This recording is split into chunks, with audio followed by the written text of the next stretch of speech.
चूरू जिले से पंचायत समिति तारानगर की ग्राम पंचायत धीरवास छोटा से सरपंच श्रीमती जेता देवी सारण, जिनकी प्रतिनिधि कृष्ण कुमार सारण जो कि तारानगर ब्लॉक कांग्रेस कमेटी के अध्यक्ष भी हैं, जिन्होंने आरपीडी न्यूज के माध्यम से बताया कि हमारी नवगठित ग्राम पंचायत होने की वजह से बहुत से विकास कार्य है जो कि अधूरे हैं। इन सभी समस्याओं का समाधान निकालकर पंचायत में अधिक से अधिक विकास कार्य करवाना मेरा प्रयास रहेगा।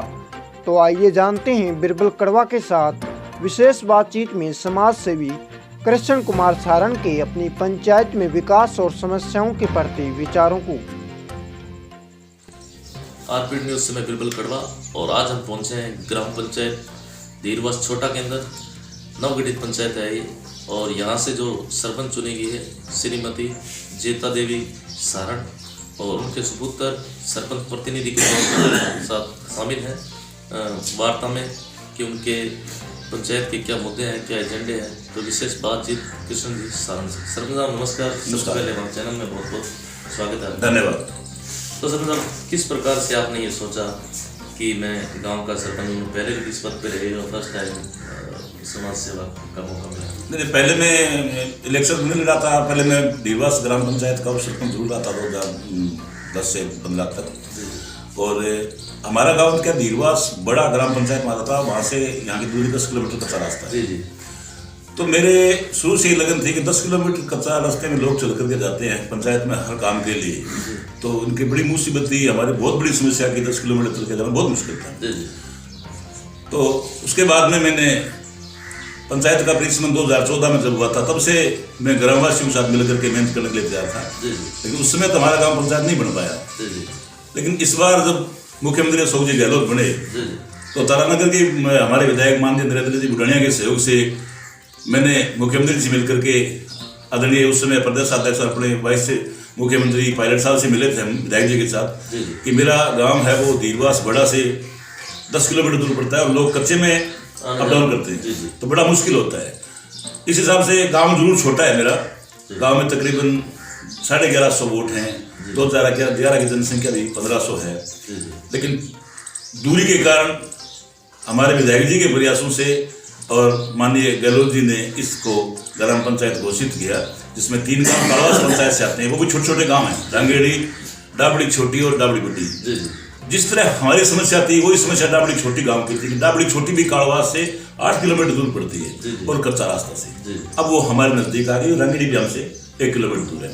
इस प्रकार से इस पंचायत का गठन करने पर मैं तारानगर विधायक माननीय बुढ़ानिया जी और अशोक जी गहलोत का हार्दिक आभार प्रकट करना चाहता हूँ कि हमारी समस्या का निजात करवाया। बिल्कुल, बहुत अच्छी बात कही कि ग्राम पंचायत नवगठित पंचायत हुई तो उसका धन्यवाद भी ज्ञापित करते हैं। सबसे बात करते हैं यहाँ की तरह की समस्याओं को लेकर।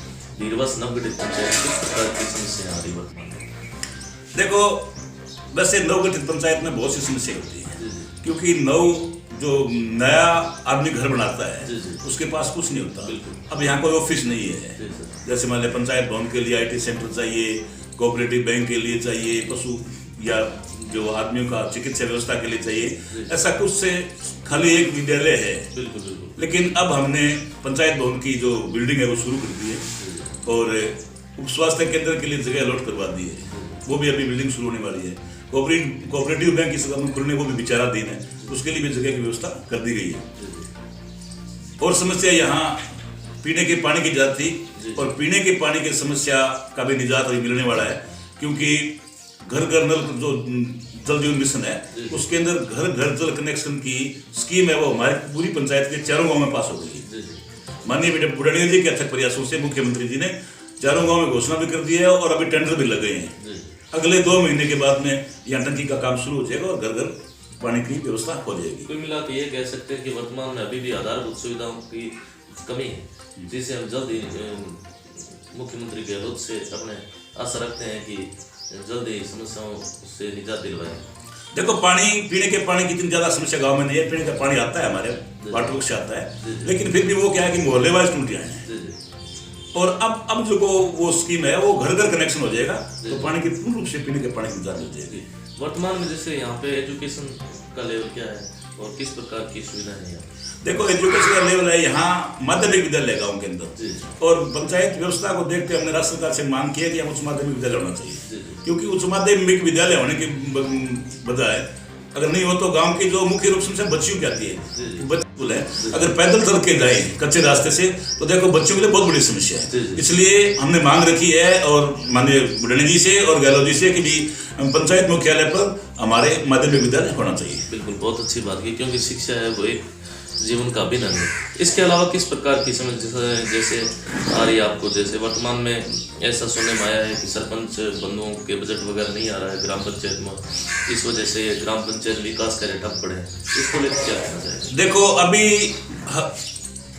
इस सरपंच के चुनाव के बाद में वैसे विकास कार्य ठप पड़ने वाली बात नहीं मान सकते, क्योंकि एफएफसी की किस्तें हर पंचायत के खातों में मुख्यमंत्री जी डाल दी ये एसएफसी की, और एफएफसी का पीछे का जो 15 वित्त है वो उसमें से पंचायत में आए हुए हैं, और अब एफएफसी के पैसे जो केंद्र सरकार को आते हैं वो भी आने वाले हैं, और एसएफसी किस्तें माननीय मुख्यमंत्री जी ने हर पंचायत के खाते में डाल दी। हर पंचायत के पास में बजट है, आज हमारी पंचायत के पास में भी करीबन 25-26 लाख रुपए का बजट है, और इसके अलावा गाँव के अंदर अन्य जो बजट के तरीके होते हैं अन्य तरीकों से, जैसे ये क्लस्टर की योजना है, राजीव गांधी जल जीवन मिशन है, उसके अंदर भी गांव जुड़ा हुआ है, उसमें घर घर कुंड बनेंगे।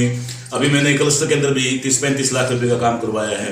एफएफसी की योजना के अंदर वो शौचालय 3 गांव में बनवाए हैं, तो मैंने सरपंच बनने के बाद तक 45-50 लाख रुपए काम पूर्ण कर दिए हैं। काम चल रहा है। अभी पंचायत भवन बनाना हमें बहुत बड़ा सुंदर और सुसज्जित, उसका काम जरूर से चल रहा है। सरपंच साहब, युवाओं की बात करते हैं अपने क्षेत्र की, तो युवाओं के लिए क्या सोचा है, क्या प्लान लाए हैं पंचायत में?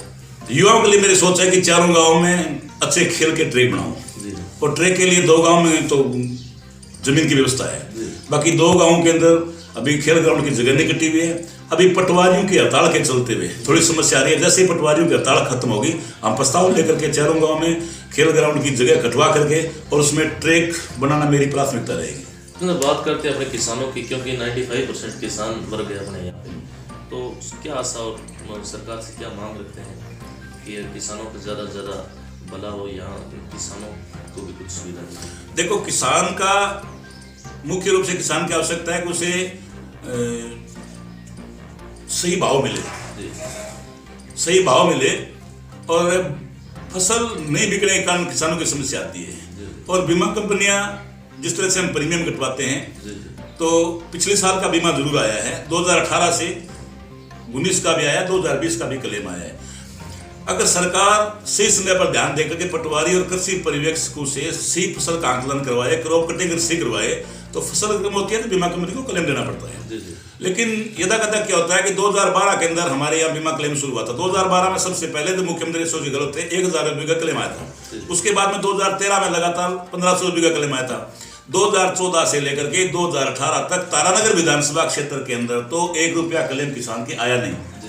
और अब 2018 से कांग्रेस की सरकार बनने के बाद में 18, 19 और 20 तीनों सालों का लगातार क्लेम आया है। लेकिन अब कल मैंने पोस्ट पढ़ी थी हमारे एमपी साहब कि तारानगर चूरू लोकसभा के अंदर इतने रुपया क्लेम मैंने दिलवाया है। तो मैं मन में ये सोच रहा हूँ कि अगर एमपी साहब आप भी 2014 से 18 तक एमपी थे, राजस्थान में भाजपा की सरकार थी, इन 5 सालों के अंदर किसान को 1 रुपया बीमा नहीं मिला। और माननीय मुख्यमंत्री अशोक जी गहलोत के बनने के बाद में 2018 का, 2019 का, 2020 का तीनों सालों का यह क्लेम भरपूर आया है। 6000 रुपये बीघा का 18 था, और 2020 की 19 की रबी का 6,500 और 7,000 प्रति बीघा के हिसाब से है। मैं समझता हूँ कि ये किसान के लिए बहुत बड़ी एक खुशखबरी भी है, उनको सहायता भी मिली है, उनकी मदद भी है। इसके अलावा मैं सरकार से, राज्य सरकार से और केंद्र सरकार से मांग करना चाहता हूँ कि किसान है वो इस धरती का स्तंभ है, इस देश का अन्नदाता है, इस देश का पेट भरने वाला किसान है, और इस पूरे देश को कमा के खिलाता है। अब जो 3 किसान विरोधी बिल केंद्र सरकार ने जो लगाए हैं, वो किसान की कमर तोड़ देंगे। और मैं केंद्र सरकार से मांग करता हूँ कि अगर आप इस प्रकार से किसानों की गर्दन काटने की कोशिश करेंगे तो लोग खेती करना छोड़ देंगे। ये कृषि प्रधान देश है प्रधानमंत्री जी, अगर खेती नहीं करेंगे तो इस देश में अन्न पैदा नहीं होगा। अन्न पैदा नहीं होगा तो आप खाएंगे क्या? इस देश में भूखमरी की स्थिति आ जाएगी। आप किसानों के साथ अन्याय करना बंद कीजिए, ये मेरी मांग है केंद्र सरकार से। तो क्या मानते हैं, अगर इसी अड़ियल रवैया रहा तो क्या मानते हो आगे? मैं ये मानता हूँ कि किसान अगर इसी प्रकार डटे रहे तो हम किसान हैं, हम किसानों के साथ पूर्ण रूप से साथ हैं। अगर अड़ैया अड़ीपूर्वक रवैया सरकार का रहा तो हम खुद भी वहां बोर्ड पे जाके बैठेंगे, क्योंकि अगर किसान का गला घोटने की इस तरह से बिल बनाए जा रहे हैं तो हम यहाँ बैठे करेंगे क्या? सरकार को आखिर मानना पड़ेगा, किसान की मांगे माननी पड़ेगी, क्योंकि किसान है वो बहुत मजबूत है और मजबूती के साथ सीमा पे डटा हुआ है। जी जी। इसके अलावा वर्तमान में जैसे ग्राम पंचायत में अपन पूरे भारत देश में, पूरे वर्ल्ड के अंदर कोविड-19 महामारी से जूझ रहे हैं, क्या संदेश देना चाहेंगे? देखो, कोविड-19 एक विश्व स्तरीय समस्या है। ये अकेले भारत के नहीं पूरे देशों में फैला हुआ है। इसमें संदेश ये देना चाहूंगा कि पिछले साल के अलावा ये वायरस खतरनाक साबित होने जा रहा है। तो मैं मेरी पंचायत, मेरे विधानसभा क्षेत्र और पूरे प्रदेश और देशवासियों से अपील करना चाहता हूँ कि वो इस पर अपना ध्यान रखे, सामाजिक दूरी बनाए रखे और मास्क का प्रयोग कम से कम जरूर करे, क्योंकि सावधानी में बचाव है। पिछले साल एक गाँव में नहीं आया था, कोविड का वायरस गाँव में घुस गया है और गाँव में भी मौतें होनी शुरू हुई हैं। इसलिए मैं प्रार्थना नहीं, हाथ जोड़ के अपील करना चाहता हूँ लोगों से कि कृपया सरकार की द्वारा दी गई गाइडलाइन का पूर्ण से पालन करें। यही मैं कहना चाहता हूँ। तो यह थी हमारी खास मुलाकात सरपंच प्रतिनिधि महोदय कृष्ण जी सारण से, जिनका कहना है कि जो सरकार के द्वारा जो एडवाइजरी जारी की गई है उनका पालन करें और सुरक्षित रहें। धन्यवाद सर, आपने हमें समय दिया उसके लिए बहुत बहुत धन्यवाद।